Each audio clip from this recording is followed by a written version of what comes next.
Now, what if we do not have actual statements, P, Q, and R? We don't know what they are, therefore we don't know what their truth values are.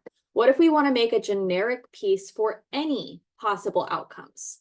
This is where our truth tables will no longer be two rows, thin, like the ones that we've been doing on these examples, because in our examples up above, we had P being yellow as a primary color. So we were able to assign a truth value.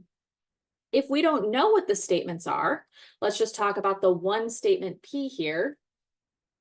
P could be either, my apologies, I'm sorry that, hope you don't get vertigo from that.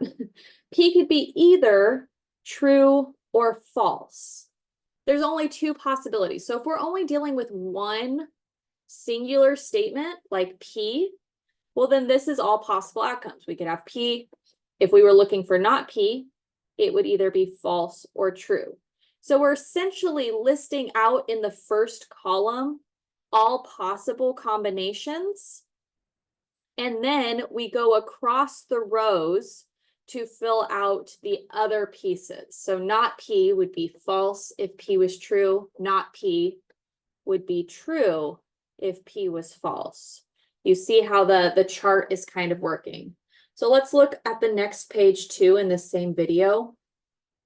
We are now dealing, if we are dealing with two different statements, P and Q, let's say, we will have 4 rows instead of just 2 rows if we were dealing with just P. And that's because now we could have both being true, we could have true false, we could have both being false, we could have false true.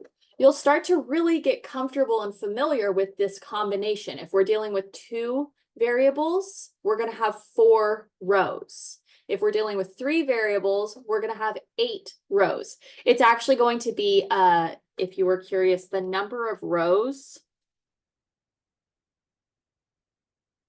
is going to be 2 to the n power, where n is the, wow, what am I writing? 2 to the n power, where n is the number of variables you have. So 2 to the first power, if we just had 1, is just 2. 2 squared is 4. That's if you have 2 variables. 2 to the third, if you have 3 variables, so on and so forth. Your tables can get really large if you have a lot of variables.